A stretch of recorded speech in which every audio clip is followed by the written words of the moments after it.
So I'm going to talk about building a runnable program and code improvement. This is part 2 for the project for group 1. Starting with building a runnable program, we mostly focus on the front-end code and the back-end code. The front-end code is used for source code analysis and building a syntax tree. The back-end code works with target code and algorithms, and we'll discuss it further now. The back-end compiler structure usually has less uniformity between different ways you can do it. There's a lot of differences between ways to set up functions, structures, and code improvement than in the front end. A lot of it's based off of programmer preference, constraints, and intended users for the program. An example of a compiler structure we're going to go over in the following slides. And we'll go over how the front end and the back end have an arbitrary distinction between them. We'll discuss phases and passes. Essentially, a pass is a sequential group of uninterrupted phases, which we'll go over using the image on the next slide. You can break up most programs into two passes. One is the front end, and one would be the back end. The main purpose of the back-end compiler structure is to use a compiler to turn code into assembly language, which I wrote out in a weird way in that bullet point. Another pass would be the assembler, if you want to consider it that way. It'll assign addresses to data in code, and it'll translate operations into binary codes. So instead of ADD, it'll turn that into the binary code associated with that command. And then the next step after the backend compiler structure is linking, which we'll talk about much later. So this is a figure I was talking about earlier, and you can see that there's a line dividing the front end and the back end. It's a solid black line. Another way to look at this would be the distinction between the front end and the back end could be drawn there where there's a dotted line. So first, in this structure, the first step would be to scan and parse the syntax tree, which is broken into, I'm breaking it into one pass, but it's two different steps. Here at the end, and then in the next step, the analyzer reviews semantics and attributes. And then the intermediate code generation step, we can see in the middle. That's the one that's undecided whether it should be the front end or the back end, or could be either. It'll make the control flow graph with no branches in or out, so the operations should all have virtual registers to refer to that operation. And the next step is the machine-independent code improvement, and that'll eliminate redundancy locally and globally. Locally means for specific commands, and globally would be entire blocks of code. After that comes the target code generation, which combines blocks to form one program. This will still be using virtual registers. We'll discuss later the significance between virtual and architectural registers. And the final step is the machine-specific code improvement, which allocates registers, architectural registers, and scheduling instructions. So this is an example from the book based off of the GCD program. Essentially, you can see on the right is the flow diagram, and on the left is a parse tree. So, as we discussed earlier, we go over the parse tree and then the flow graph. The parse tree in the parser step and as inputs the semantic analysis, and then the flow graph is discussed in the back end. So front end on the left, back end on the right. So going into intermediate forms now, these will be the steps between the front end and the back end of the compiler. So high-level intermediate forms are usually based off of trees or directed acyclic graphs, DAGs. Medium-level intermediate forms would be 3 addressed instructions based off of control flow graphs. So the instructions are simplified with unlimited registers, so not architectural registers. And then the low-level intermediate forms would deal with assembly language for a particular machine to execute code. So of course you're going to be focusing on architectural registers. This is the part that you want to make really simple if your application is going to run on different kinds of machines. Otherwise, most code improvement is here to make it target the machine's assembly language. The goal of intermediate forms is not to confine to the source or the machine. So you want to have a balance. It should run on multiple machines with multiple different source codes. The purpose of this is so that you can build one front end and one back end per machine. So you only have to have n amount of front ends and n amount of back ends, rather than having to redo the communication between them, in which case you have to have n times m unique solutions. So an option to do this would be stack-based intermediate forms for simplicity. This simplifies the code as well as the input, and it also simplifies brevity. It'll reduce memory and bandwidth. So next we'll go into code generation, where we focus on a simplified backend and registers. So we'll use an attribute grammar, which we'll use to formalize intermediate code generation. And for evaluation, we need to figure out which registers to use and to generate code. So target code, which is used in the backend, keeps an array of free registers to form a local stack.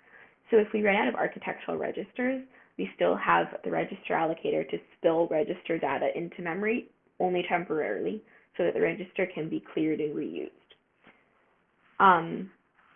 Now, so far we've been focusing on solutions that have a poor use of resources, because we're not minimizing registers and we're not keeping variables used frequently, which would minimize loads and stores.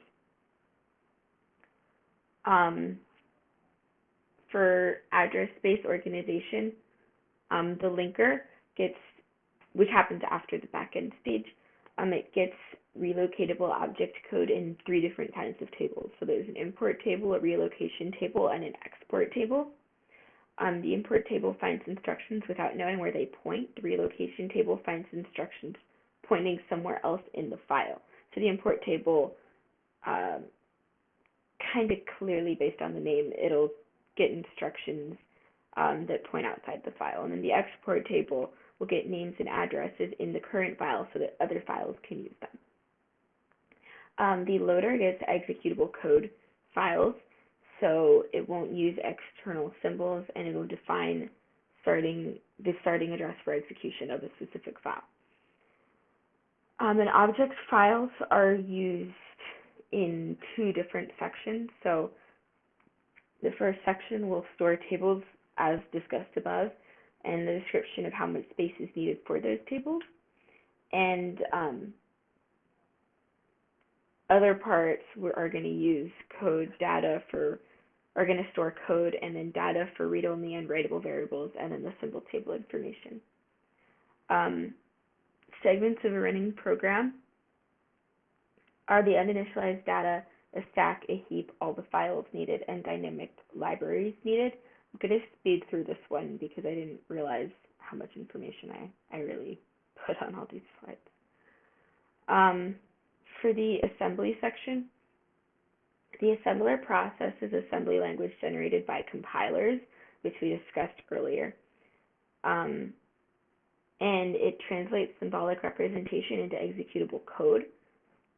So it'll replace commands with machine language codes. As discussed earlier, that just replaces it with the binary codes for each command. And it'll also replace symbolic names with addresses. These would be names of variables and data.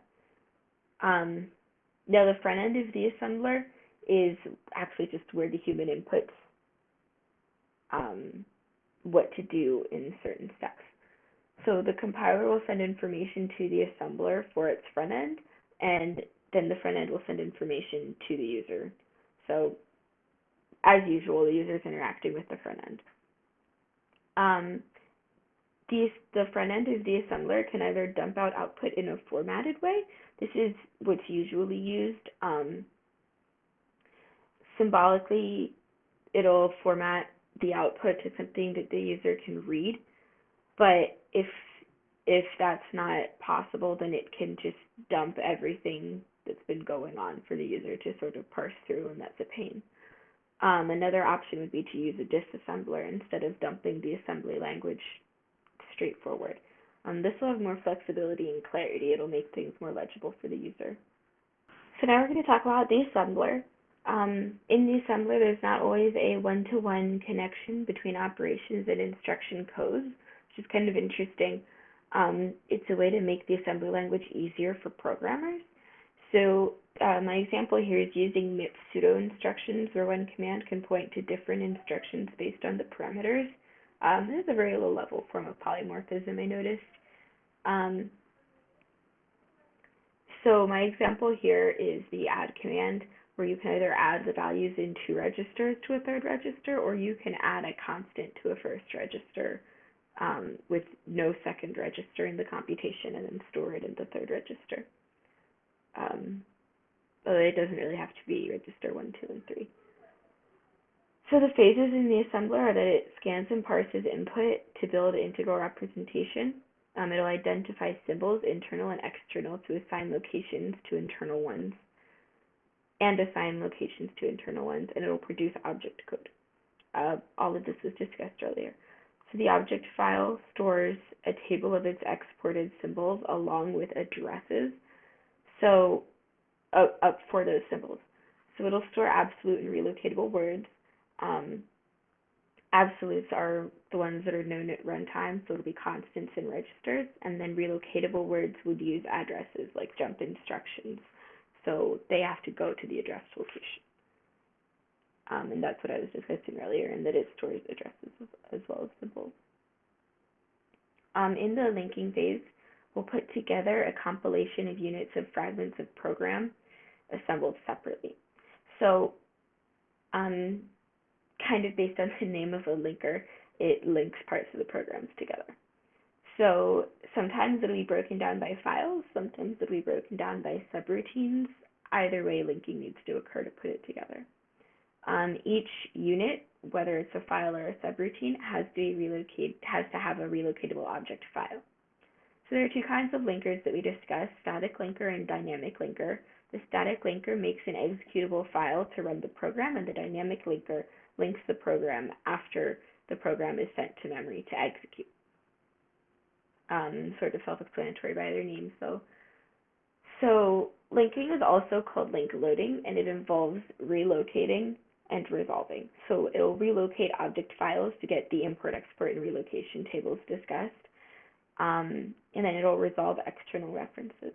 So in the step of relocating, the static linker has to gather units, choose orders, and note addresses of each unit. And then it has to process and replace external references with addresses. And then it has to update the instructions to represent all these changes that have been made. Discussing linking still, libraries are also used for linking, obviously, because they have to be used by the code, and they're made by separately compiled program fragments. So the linker has to find which object files related to these libraries have the fragments that the program needs. So one library might have multiple object files, but the program doesn't need all of it. When 2 modules are linked together, you have to make sure, or the linker has to make sure that they each use the same version of the 2 modules being linked together. So a lot of the difficulty for the linker is making sure that versions of things linked together work. When compiling, a dummy symbol is made to hold the header, which is referenced in other modules as well. So there's textual representation of the most recent modification to the header. The problem with that, though, is that clocks in different computers aren't always synced, so it's hard to ensure which one's the newest. Another way to do this is to have a checksum of the header to verify that you're using the right version of the header. There is a small chance that this won't work or won't be secure. Name mangling is another option, and it will keep an object file maintaining all imported and exported names as well as their types. Dynamic linking, as we discussed earlier, this is the one that happens while it's being executed. So sometimes a program can be executed multiple times at once. So the operating system has to keep track of what's running and use tables to map all instances of shared read-only copies of code, as well as its own writable portion. So dynamic linking takes a lot more work, and it works the same way for shared libraries, obviously. So now on to code improvement. For code improvement, we want to get rid of redundant computation, inefficient use of registers, using multiple functional units when not necessary, and putting too much work on a processor. We want good, fast code and optimize it as much as possible. So kinds of optimization are people optimization, local optimization, global optimization, interprocedural improvement. People optimization cleans up generated code with a small instruction window. Local optimization optimizes blocks of code at a time by eliminating redundant code, and it also optimizes to use effective instruction scheduling and effective register allocation. Global optimization is the most aggressive that we're going to discuss. It works with redundancy elimination, instruction scheduling, register allocation, loop performance at a multi-basic block level. And it also will use control flow graphs and data flow analysis between blocks. Another optimization type that we're not going to discuss is interprocedural improvement.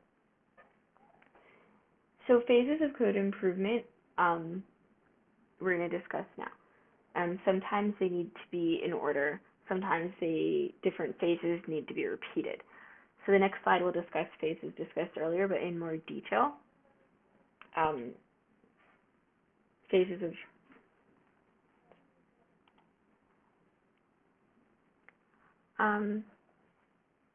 machine-specific code improvement has 4 phases to work out instruction scheduling and register allocation. So the phases of code improvement example that we went over earlier, we're having a lot more detail in the code improvement section. So it didn't actually fit with good resolution on one slide, so I broke it into 2 and put them next to each other. A lot of it's modifying the control flow diagram and the assembly language in order to improve and optimize as much as possible. So starting with people optimization of target code, we're looking for issues in small windows of instructions based on heuristics of what's not optimal. So some examples we're going to discuss now, but they're not really unique to people. First, you can eliminate redundant loads and stores. You can fold constants, as well as constant propagation, and common sub-expression elimination can be really helpful as well, followed by options of copy propagation, strength reduction, and elimination of useless instructions. Now this one, exploitation of the instruction set, is not actually unique to peephole, so that one's kind of cool. It needs to be used with small windows of instructions based on heuristics of what isn't optimal. So with people optimization, you're using quick, small overhead. And it's mostly useful to exploit idiosyncrasies and clean up suboptimal code idioms. As for redundancy elimination in basic blocks, this is local optimization. You start by matching basic blocks with fragments of the syntax tree that you already have. Adjacent tree nodes are what you're matching with each other if the tree is stored in order. So then you translate the syntax tree of the basic block into an expression DAG using value numbering. And value numbering is symbolically equivalent computations get a name so that code can reference that instead of the computation itself. So this will simplify a lot of what needs to be done. You're keeping track of loaded and computed values in a directory, so you don't have to reload them or recompute them. As for global redundancy and data flow analysis, you want to eliminate redundant loads and computations between basic blocks as well. So this will translate code into static single assignment form, and it will perform global value numbering to identify redundancy. The next step is to use global common sub-expression elimination and constant and copy propagation. Global redundancy can also catch local redundancies at the same time, but that's not really the goal of global redundancy. However, it can be used to make catching local redundancies a lot simpler of a step. Also, global common subexpression elimination would have the goal of identifying places where an instruction computing a value for a given virtual register is redundant and can therefore be taken out of the program. As we discussed earlier, virtual registers are easier to work with, but not totally unlimited. So, and you also want to discuss forward data flow and backward data flow. Forward data flow is available expression analysis. So another huge way to improve code is to improve loops, because most of the time code takes to run is within the loops. So some ways to do this are to move invariants to the header, so that way there's less evaluation inside the loop and more outside the loop. If it's outside the loop, it only has to be done one time, whereas if it's inside the loop, it has to be done n times. So a way to find invariants is to save markers when linearizing a syntax tree to keep track of them. Another way to improve loops is to reduce maintaining induction variables, which are registers. So that would be loop indices, subscript computations, and variables modified within the loop. This will give opportunities for strength reduction, and it's usually redundant, so we want to simplify that. Instruction scheduling should also be optimized as much as possible. 2 rounds of instruction scheduling would happen, followed by register allocation in the example given in the book. So you can improve for loops before the target code generation. On a pipelined machine, this can best optimize performance. You can best optimize performance by having the compiler make the best use of the pipeline. So you want the pipeline to be filled at all times. Some things that can delay an instruction would be waiting for another function to be done with a functional unit, waiting for data computed by other instructions, or waiting for the target of a branch to be executed. Some heuristics to give an idea of some ways to prioritize scheduling would be nodes that start right away without stalling. Nodes with maximum delay at the end of the block could go first. Or you could just do first come, first served. So the first nodes to be executed, the first nodes to be called get executed first. So you could also favor nodes with large numbers of children in the graph, or nodes that where this would be the final time using a register. So that way you can reduce register pressure. Another way is to favor nodes using a pipeline, as discussed earlier, that hasn't received an instruction recently, because you want to maximize use of the pipelines. So another way to improve loops is to unroll the loops. Basically, you're restructuring the body to include parts of multiple iterations in one iteration, which is kind of interesting. You can improve cache performance, also parallelization opportunities, and you can reorder the loops. So cache optimization can be used to tile or block the loops, and loop distribution, also called fission and splitting, can split one loop into multiple loops, and loop fusion, also called jamming, can combine multiple loops into less loops.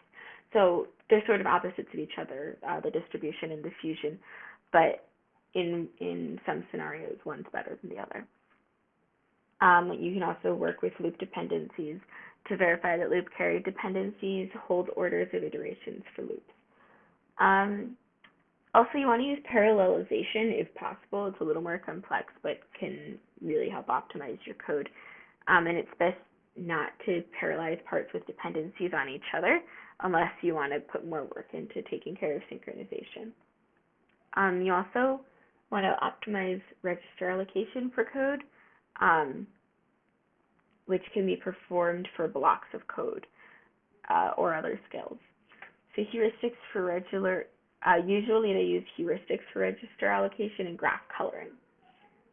First, you identify virtual registers that can't share architectural registers with each other.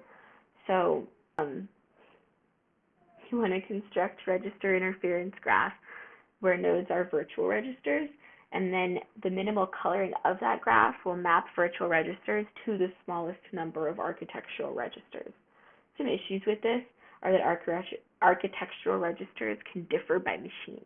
So as we discussed earlier, you don't want to, you want to make your code easy to run on multiple different machines. So this is a little more complex. And you can use heuristics to help split registers and spill data. So the book I used was Programming Language Pragmatics. I used a little bit of the third and a little bit of the fourth edition. Thank you.